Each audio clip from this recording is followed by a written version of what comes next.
उपकार नाही, पण तुम्ही या ज्ञानाच्या दिलेल्या ज्ञानाच्या मोबदल्यामध्ये काहीतरी तुम्ही मला देणार आहे. म्हणजे काय आमचं आतल्या अंगाने ठरलेलं काय असेल ते असं आहे का? हा, कमी काय लय आरडलं म्हणून तुम्ही काय 500 वाढवून देणार असं काय नाही. लक्षपूर्वक आहे का? मग त्या पद्धतीनं तुकोबर आहे कृतज्ञता बाळगून म्हणताय की काय द्यावे त्यासी पावे उत्तराई ठेवी तो हा पायी जीवत. माझा जीव जरी त्यांच्या पायावर ठेवला तर त्यांच्या उपकारांना आपणार तुम्हा आम्हाला सुटका नाही. मी सांगत नाही, तुकोबर आहे सांगताय. आणि सांगणारा गडी काय साधा सोपा? सांगणारा गडी काय साधा सोपा नाही. ते मी पुढे सांगेन का साधा सोपा नाही. लक्षपूर्वक आहे का? आणि परत पुढे चला. पुढे तुकोबर आहे काय म्हणतात बघा. सहज बोलणे हित उपदेश, सहज बोलणे हित उपदेश करून सायास शिकवे. मंडळी बसलेली मला सांगा, तुम्ही आम्ही सहज बोलल्यावर काय होतं? आता हे गड्यांना कळायचं नाही, मी महिलांना विचारतो. तुम्ही आम्ही सकाळी नळावर जाताना पाणी भरायला का इकडे संध्याकाळी सुटतं? संध्याकाळी सुटतं का? हा, सकाळी सुटतं ना. हा, तुम्ही सकाळचं जर गेला, नळावर गेलाय समजा, काय नळावरती गेलाय आणि नळावर गेल्यानंतर तुम्ही सहज काहीतरी बोलला, सहज काहीतरी बोलला, त्या दिवशी काय होतं? शेडगेवाडीला आवाज पडेल मुस्करवाडीचा. खरे तुम्ही आम्ही सहज बोलले होते त्याला म्हणायचं भांडण, आणि संत सहज बोलल्यात होतो त्याला उपदेश. पण आता उपदेश संतांनी केला, उपदेश करत असताना तुम्ही आम्हाला केलाय, जड जीवाला केलाय. कारण का? तुम्ही आम्ही फक्त डोक्याने शाने, तुम्ही आम्ही फक्त डोक्याने शाने. मेंदू आपला डोक्यात अगोदर होता, डोक्यात तो गेला गुडघ्यात, गुडघ्यात आता हळूहळू लोकांचा सारायला लागलाय गोट्यात. का सांगतोय का? पुढे सांगेन मी. हा, गोट्यात का सारायला लागलाय? आपल्याला चांगलं तेवढं बघवत, चांगलं तेवढं बघवत आणि वाईट बघावल्याशिवाय राहत. बरं तुम्हीच नाही म्हणताय विठ्ठल.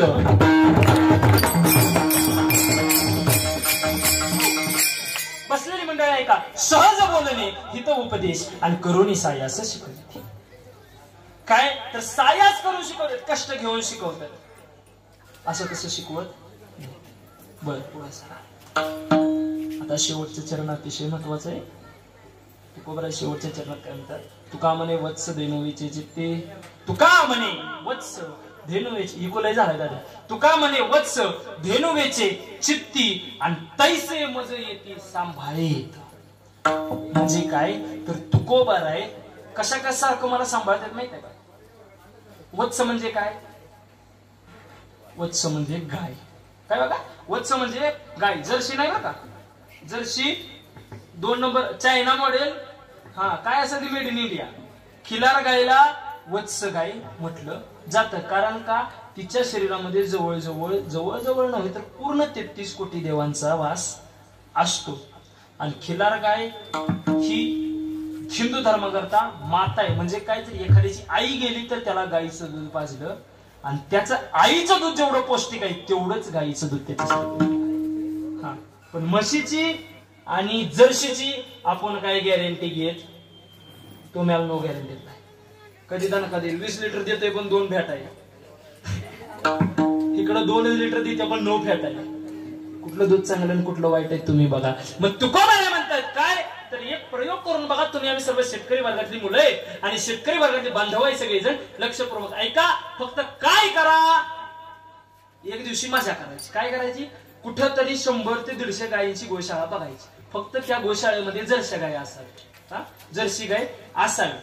मग तिथं जायचं, जर्सीचं पाडसं सोडायचं. जर्सीचं पाडसं सोडायचं. ती गाय येलेली असावी, नुकतं पाडसं दूध पिणार असावं. पाडसं सोडलं की ती पहिल्यांदा दिसल त्या गायच्या कासला तोंड घालते. अनुभव आहे म्हणून सांगतोय, कारण अनुभव आले अंगात या जगात येत असे. तुकोबराचं प्रमाण आहे. फुकाटच आपण बोलत. हा, पुढे सांगण नाही का? ते फटकन जाताना पहिल्यांदा गावाला त्या गायच्या कासला तोंड लावतो. आणि ज्या गायला कळतं की ही औलाद आपली, मग ती गाय काय करते? फटकन तोंडावर फटका देते. आणि फटका पडल्यावर मग ह्याला कळतं की आपला रॉंग नंबर लागला. पण एक गोष्ट सांगतो, तेच पाडस त्या जर्सी गायच्या गोशाळेत उचला आणि खिलार गायच्या गोशाळेत. ती गाय वेलेली असावी, तिला दूध येत नसावं. दूध येत असलेलं असावं. तिला कुठलंही पाडसं न्यान तिच्या समोर सोडा. त्यानं एकदा कासेत तोंड घातलं की त्याचं पोट भरेपर्यंत ती गाय त्याला पाठीमागे सुद्धा सारत नाही. म्हणून तुकोबाराय म्हणतात तैसे मज येते सांभाळीत. कोणासारखं तर खिलार गायसारखं. कसलाही भेदभाव नाही करीत, श्रीमंत गरीब मोठा बारीक कसलाही भेदभाव करत नाहीत. मग तुकोबाराय सांगतात की तैसे मज येते सांभाळीत. संतांनी केलेला उपकार आहे तुमच्या आमच्या वतीनं. मग तुकोबाराय काय म्हणतात, काय द्यावे त्यासी व्हावे उत्तराई आणि ठेवी तो हा पायी जीव थोडा विठ्ठल.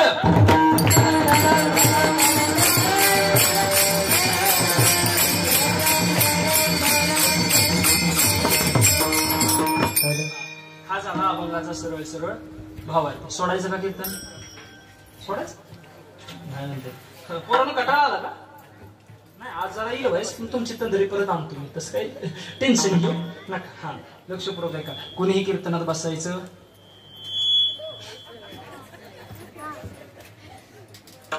कीर्तनात बसायचं पण झोपायचं.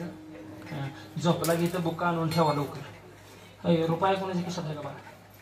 झोपला की. आणि एक गोष्ट सांगतोय का लक्षपूर्वक, कीर्तनात झोपलं की पाप शेजारीच्या मस्तकावर बसतं. प्रमाणासहित सांगेल, कारण का आता तुम्हाला प्रमाण काय गावायचं नाही. पण एक गोष्ट तुम्हाला जाता जाता हिंट देऊन सांगतो, गरुड पुराण ओळखा आणि मग वाचा. गरुड पुराणात हे सगळं सांगितलं. हा आणि कीर्तनात बोलला ते कोणा, त्याला कोणाचा जन्म आहे बेळकाचा. माहित आहे सगळं आपल्याला, कळतंय पण वळत. आणि जर तुम्हाला वळवलं, तुम्ही जर कळून जर घेतलं तर आम्ही कुणाला सांगायचं? खरं आहे की नाही? हा लक्षपूर्वक आहे का? कीर्तन कसं ऐकायचं? कमरेचा कानात ताट असला पाहिजे, मान ताट असली पाहिजे, आपलं गुडघ्यावर आपलं मनगट असलं पाहिजे, असं बसायचं कीर्तन. काय लागा 6 महिन्याचं मागतकरी असले का आपण बसायचं? शोभत आहे का सांगा आपल्या हिंदू धर्माला? नाही ना शोभत. हा लक्षपूर्वक ऐका बसलेले. आणि आता झाली कीर्तनाला सुरुवात. मग जरा फक्त काय चाललेला योगासन विठ्ठल. गुरु तुकोबाराय म्हणतात, काय सांगू आता संतांचे उपकार मज निरंतर जागविती, काय द्यावे त्याशी व्हावे उत्तराई ठेवी तो पायी जीव थोडा. सहज बोलाने हितोपदेश करून सहाय्य शिकविती, तुका म्हणे वत्स देणवेची चित्ती तैसे मज येती सांभाळित, काय द्यावे त्याशी व्हावे उत्तराई ठेवी तो पायी जीव थोडा. एक गोष्ट सांगा, पहिली गोष्ट अशी पाहिजे की तुकोबाराय म्हणतायत की संतांच्या उपकारातून उत्तराई व्हायचंय. पण संतांनी केलेले उपकार तुम्हाला आम्हाला माहित आहेत का? उपकारातनं उत्तराई व्हायचं असेल तर उपकार तुम्हाला आम्हाला माहित पाहिजे. बरोबर, तुम्हाला आम्हाला उपकार माहित पाहिजेत याची गोष्ट लक्षपूर्वक आहे का तुकोबाराय ज्याप्रमाणे सांगतायत की संतांनी आपल्यावरती उपकार केलेत. कोणकोणते उपकार केलेत थोडक्यात सांगतो, लगेच पुढे सांगतो. ऐका बसलेली महिला मंडळी, मला एक गोष्ट सांगा. तुमच्यामध्ये एखादी असलेली लहानशी मुलगी किंवा आता जिचं 18 वर्ष पूर्ण झालंय आणि तिचं नुकतं लग्न झालं. बसलेली मंडळी मला सांगा, त्या जर मुलीला, लहानशा मुलीला किंवा मोठ्या लग्न झालेल्या मुलीला, तिला जर एखाद्या लेकराची माय व्हायचं असेल तर तिला जवळजवळ तुम्ही आम्ही 18 वर्षाची वयोमर्यादा घालून दिली की नाही? 18 वर्षाची वयोमर्यादा घालून दिली. ही झालं महिलांना तुमच्या बाबतीत. पुरुष मंडळी मला सांगा, आई होणं देवानं आपल्या नशिबी दिलंय का? आई सारखा तुम्ही आम्ही सांभाळ करू शकतो, सगळ्या प्रत्येक गोष्टी करू आपण आईसारख्या. पण आई होण्याचं भाग्य हे फक्त जगाच्या पाठीवर स्त्रीलाच दिले, पुरुषाला दिलेलं नाही. तरी तुम्हाला सांगताय का लक्षपूर्वक, पुरुषाला बाप होण्याकरता समाजानं कमीत कमी लग्न होईपर्यंतची वयोमर्यादा दिल्या. मग कोणाचं 18ला होईल, कोणाचं 25ला होईल, कोणाचं 35ला होईल, नाही तर कोणाचं असं काही होणार नाही, सगळ्याचीच होणार लेट पण ते. ऐका लक्षपूर्वक ऐका मंडळी, स्त्रीला एखाद्या मुलीला जर आई व्हायचंय, तिला किती वर्षाची वयोमर्यादा आहे? बोलत चला, किती वर्षाची? 18 वर्षाची. पुरुषाला जर बाप व्हायचं तर त्याला किती वर्षाची? लग्न होईपर्यंतची. आता काय जरा 35 मध्ये झालं नाही, त्याला कसा बाप करायला? खरं आहे का खोटं आहे सांगा? खऱ्या गोष्टी आहेत, काय तुमच्या आमच्या बसण्याला पोहायची गोष्ट नाही. लक्षपूर्वक ऐका, त्या माणसाला कमीत कमी लग्न होईपर्यंतची वयोमर्यादा आहे. पण एक गोष्ट सांगतोय, जगाच्या पाठीवरती मी मगाशी म्हटल्याप्रमाणे पुरुषाच्या नशिबी देवानं माय होणं लिहिलेलं नाही. पण जगाच्या पाठीवर असताना पुरुष आहे, वय वर्ष 16 आहे, पण 1-2 लेकरं नव्हतं. अखंड जगाची माय माझी ज्ञान आहे. यावर तुमचं आमचं मत काय आहे? वय 16 आहे असताना पुरुष आहे, पण वयाच्या 16व्या वर्षी अखंड जगाची माय म्हणून माझे ज्ञान आहे. आणि 22व्या वर्षी काय समाधी आहे? तरण्या वयात समाधी आहे. आणि समाधी जाताना फक्त देह घेऊन गेले, पण ज्ञानेश्वरी सारखी माय तुम्हाला आम्हाला देऊन गेली. त्यांना म्हणायचं ज्ञान.